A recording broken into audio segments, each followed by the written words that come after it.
Então, como vimos no bloco anterior, predomina na definição de barroco uma percepção pejorativa. Barroco estaria ligado a tudo que que não tem uniformidade, que é estranho, que é esquisito, que é extravagante. Então, no terreno da arte, nós podemos definir barroco como sendo o estilo artístico cujas formas preciosas, contornadas ou acentuadas se opõem às do Renascimento e do Classicismo, que vigoraram nos séculos XVI ao XVIII. Então, o Barroco ele teve início na Itália, no século XVI, e difundiu-se dali aos países católicos da Europa e da América, depois passando a atingir, de uma forma modificada, também as áreas protestantes e alguns pontos do Oriente.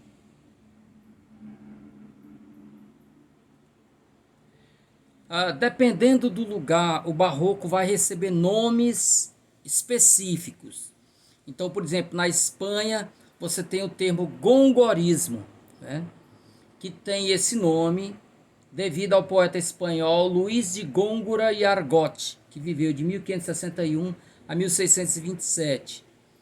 Então, esse autor, o estilo dele era marcado pelo emprego exagerado de metáforas, trocadilhos e jogos de palavras, né? Então, Góngora na Espanha, deu seu nome ao movimento gongórico, né, o gongorismo.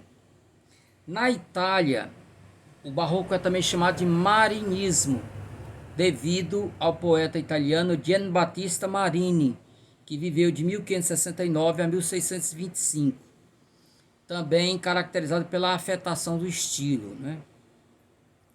Então, até hoje, se diz que alguém é barroco quando se exagera demais, aquele texto muito rebuscado, né? Carregado de adjetivação, um texto assim que você tem uma preocupação tão grande pela aquela fala grandiloquente, retórica, que acaba versando sobre o nada, né? Tem um texto que tem aqueles enfeites todos na casca, mas o conteúdo, o cerne, né, é vazio, esvaziado. Na França, o barroco é também chamado de preciosismo, uma tendência literária voltada para a perfeição da forma e a sutileza da frase, muito em voga na corte de Luís XIV, chamado de Rei Sol.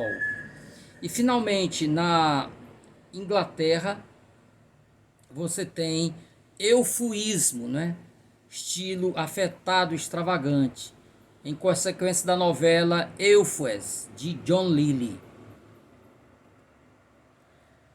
Além dos nomes diferentes, você identifica dentro do barroco pelo menos duas claras divisões, né? Uma clara divisão entre duas orientações, uma chamada de cultista e outra chamada de conceptista. Cultista vem da palavra, a expressão culto da forma. Então, o cultismo é o culto da linguagem, né? A utilização de várias figuras de linguagem que às vezes torna o teu texto muito rebuscado, mesmo que o conteúdo vazio. Então, hipérboles, metonímias, metáforas, antíteses, paradoxos, comparações, né? Você carrega esse texto. É um jogo de palavras que vai jogar também com os sentidos que são construídos ao longo do texto. Vou dar aqui um exemplo, pessoal, em Gregório de Matos Guerra. O todo sem a parte não é o todo. A parte sem o todo não é parte. Mas se a parte o faz todo sendo parte, não se diga que é parte sendo todo. O que ele está dizendo, gente, é uma coisa muito óbvia, extremamente óbvia. O que é que caracteriza o texto? É esses trocadilhos, né? Todo e parte, a parte do todo, o todo da parte. Em todo sacramento está Deus todo, e todo assiste inteiro em qualquer parte. É feito em partes, todo em toda parte, em qualquer parte sempre fica tudo. Ok? Então esse é um texto cultista, um jogo de palavras, né? Então, o padre Antônio Vieira vai criticar os cultistas, porque falavam 1 quilo e não se entendia 1 grama, né? Quando a preocupação deveria ser trazer a mensagem, que ele fosse entendida, né? Não, rapaz, muito bonito, mas não entendi nada. Então nós temos aí o conceptismo que vai numa linha contrária e enfatiza o plano das ideias, tornando-as o mais claro possível. O conceptismo, portanto, valoriza o conteúdo, né? Aí, em vez de jogos de palavras, nós temos jogos de ideias. O padre Antônio Vieira, já citado, foi um mestre nisso, um mestre. É frequente o uso de comparações explícitas, analogias e até parábola. Então você vai jogar com as imagens, né? Para que se torne mais claro. Então a parábola ela sempre vai utilizar, recorrer ao concreto para que as ideias, né, os elementos abstratos sejam melhor entendidos, né? Quem não lembra da parábola lá do semeador, Cristo vai lançar mão de imagens que estão ali perto dos seus ouvintes, eram pessoas todas que trabalhavam no campo, né? Então ele vai usar elementos do dia a dia deles, ok? Para que eles compreendam o sentido mais profundo da mensagem evangélica. Então nós temos, por exemplo, no famoso sermão da 60ª, Padre Antônio Vieira vai dizer: para um homem se ver a si mesmo, são necessárias 3 coisas: olhos, espelho e luz. Ele vai explicar agora cada uma dessas coisas. Se tem espelho e é cego, não se pode ver por falta de olhos. Se tem espelho e olhos e é de noite, não se pode ver por falta de luz. Logo, amister luz, amister significa é necessário. Logo, amister luz, amister espelho e amister olhos. Que coisa é a conversão de uma alma, se não entrar um homem dentro em si e ver-se a si mesmo? Então observe como ele vai levando, mesmo o ouvinte mais leigo, a perceber a profundidade da metáfora, da imagem que ele quer utilizar, né? Para esta vista são necessários olhos, é necessária luz, é necessário espelho. O pregador concorre com o espelho, que é a doutrina. Deus concorre com a luz, que é a graça. O homem concorre com os olhos, que é o conhecimento. Então, para que a mensagem de Deus seja pregada, é necessário que haja um pregador, que haja a graça divina e que haja o interesse por parte de quem ouve. Percebem? Então, um encadeamento de ideias muito bem organizadas para que leve a um objetivo previamente definido, né? Ele quer que as pessoas entendam por que é necessário, o que é necessário para que a mensagem de Deus seja não apenas entendida, como praticada pelos homens. Antes de falar do contexto sócio-histórico em que o Barroco se desenvolveu em Portugal, eu queria chamar a atenção para 2 figuras que são recorrentes na literatura barroca. Uma delas é o labirinto. Então, vários textos vão falar sobre o labirinto. Essa figura vai aparecer. Então, por que o labirinto, gente? Porque é um momento em que o homem procura uma saída, né? O homem está tateando, né, para ver se encontra uma saída. Essa saída se mostrava de difícil resolução, ou difícil em se encontrar muito dificilmente, porque você tentava conciliar coisas que eram opostas, né? Outra figura também recorrente no contexto da literatura barroca é a figura do espelho. Por que o espelho, gente? Porque diante do espelho eu sou ao mesmo tempo o observador e também o observado, né? Então, daí vem a palavra refletir. Fletir significa dobrar. Refletir é dobrar sobre si mesmo. Refletir. O espelho reflete. É porque eu me dobro sobre mim mesmo. Eu me vejo a mim mesmo, né? Então, o espelho, naquele momento, ele te obriga a olhar para si mesmo, tá bom? Refletir. Então, são duas figuras recorrentes, entre outras, mas essas duas são muito, né, constantes. O Barroco em Portugal, o contexto do Barroco em Portugal. Ele se inicia em 1580.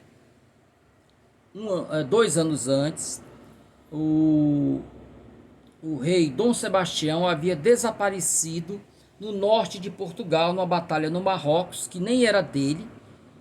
Então, ele participa dessa batalha e desaparece. Ninguém o viu ser preso, ninguém o viu ser morto.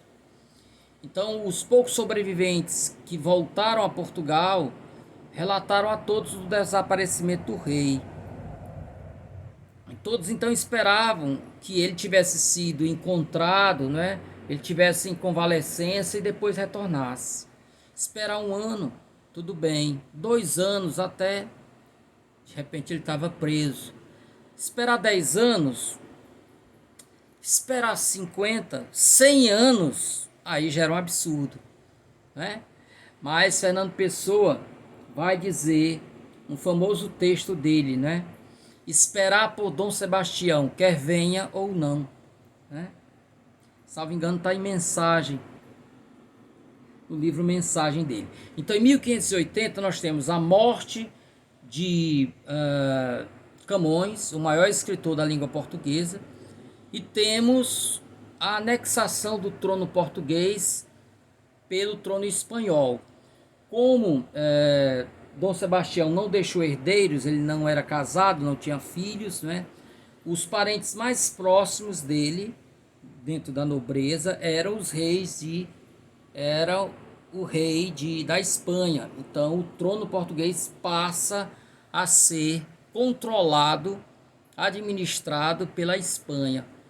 Então, nós que éramos colônias de Portugal, viramos subcolônias, éramos colônia de uma colônia. Então, em 1580, depois do momento áureo de esplendor da história portuguesa, 2/3 do mundo tinham sido, entre aspas, descobertos pelos portugueses, né? Eles tinham enchido a burrinha com as riquezas vindas da colônia. Depois desse momento áureo, Portugal passa a ser colônia de Portugal, com quem era historicamente um inimigo, um adversário. E vai se estender até 1756. Até 1756. Em 1640, Portugal consegue, retoma a sua autonomia, se separa de Portugal, da Espanha, mas ainda passa um tempo vivendo aquela depressão nacional. Então, até 1756, o Barroco ainda perdurará. Então, em 1756 é quando é fundada a Arcádia Lusitana, dando início a um novo estilo, arcadismo, que nós veremos, ou vocês verão, não sei se eu serei o professor, na literatura portuguesa 2, terá início com o arcadismo. Então, com a morte de Dom Sebastião, que não deixou herdeiros, Portugal é anexado ao trono espanhol, que era na época ocupada pelo rei Filipe II. O rei Filipe II. Só ajeitar aqui, gente, eu botei irmã, né? Dom Filipe II era irmão da mãe de Dom Sebastião. Então, a perda da autonomia, que começa em 1580, vai se estender até 1640, né? Portanto, 60 anos, né? 60 anos. A união com a Espanha, que perseguia os protestantes, fez com que a Inglaterra e a França se voltassem também contra Portugal. Então, o país assiste a uma crise econômica.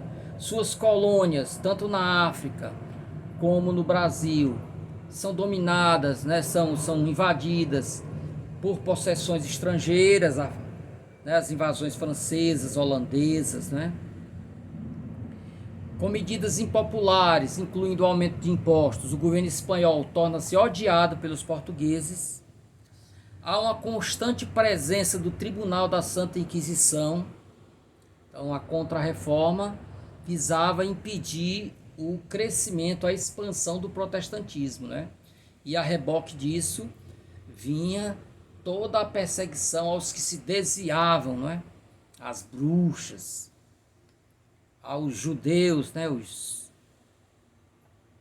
momento contraditório. Enquanto a nobreza tinha um olhar medieval, nobreza nós estamos falando do trono espanhol, né? Era lá que ficava, né? Um dos centros do catolicismo mundial, né? Os reis católicos. Então a nobreza ligada ao medievo, enquanto a burguesia ligada à modernidade. A burguesia, principalmente aí os cristãos novos, né? Eram pessoas que financiavam as descobertas, né?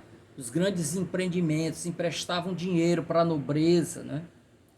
Então eles tinham poder econômico, mas não tinham o poder ainda político. Isso só vai ser conquistado com a Revolução Francesa. Ok? Então a burguesia representa essa modernidade, enquanto a nobreza representa esse pensamento medieval, né? Então imagine a igreja, desculpe, os reis católicos não queriam o dinheiro dos judeus como os protestantes queriam, né? Então daí o padre Antônio Vieira ter pregado para que Portugal se abrisse para esse novo dinheiro, né? Esse dinheiro que vinha dos burgueses.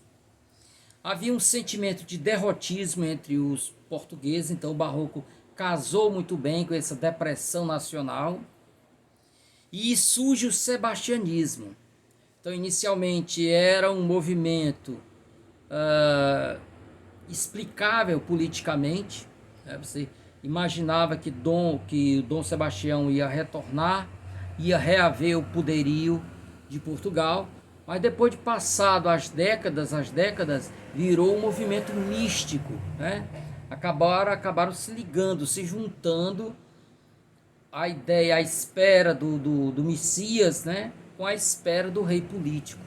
Essas coisas você vê também, por exemplo, no Antônio Conselheiro, né? Ok? Então o surgimento do sebastianismo, a crença no retorno de Dom Sebastião, que recuperaria o trono. Aí você tem um casamento de patriotismo e messianismo.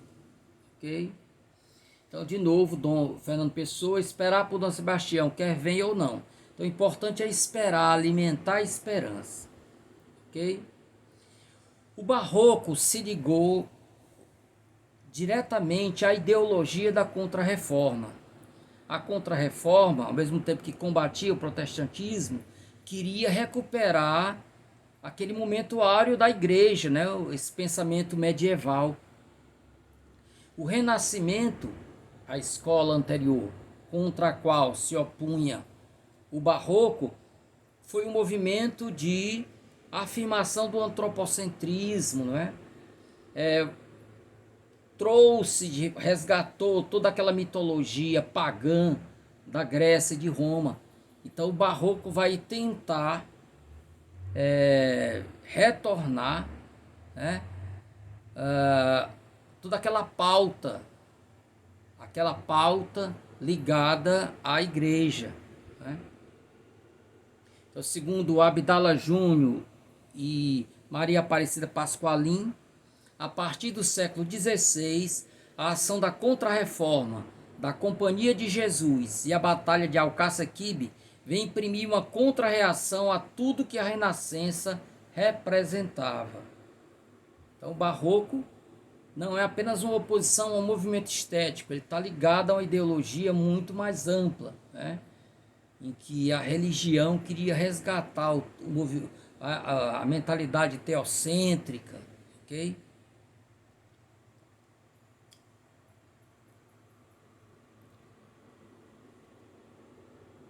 Então, gente, só para servir de aperitivo, essas coisas vão ser discutidas mais na frente. Então, nós temos, dentro da literatura barroca, duas coletâneas importantes, né? Que é a Fênix Renascida e o Postilhão de Apolo. Estas duas antologias reuniram a poesia dos anos 1600 em Portugal. A Fênix Renascida, também chamada de Obras Poéticas dos Melhores Engenhos Portuguesas, foi publicada em 5 volumes entre 1716 e 1728.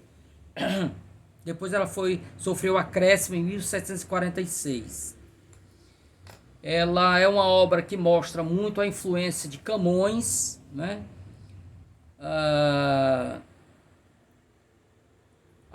O Camões, como a gente já tinha dito, ele tem algo já de pré-barroco, né? Então essas coisas foram recuperadas, serviram de bússola para os escritores que pertenceram que participaram dessa coletânea, Fênix Renascida. Além dos temas líricos amorosos e épicos, ingressavam os mitológicos, os satíricos e religiosos. Então, entre os poetas ali reunidos, destacam-se Jerônimo Bahia, Soro Violante do Céu, Antônio da Fonseca Soares, Dom Tomás de Noronha, Diego Camacho e Antônio Barbosa Bacelar. Ok? Então, gente, com esse breve aperitivo, nós vamos encerrando a nossa 11ª videoaula. Peço que vocês leiam o texto relativo a esse contexto sócio-histórico do Barroco. Mais uma vez, lembro aí a necessidade de vocês atentarem para o prazo final do envio do trabalho da segunda atividade avaliativa, dia 6 de março. Então, um grande abraço e até o nosso próximo encontro.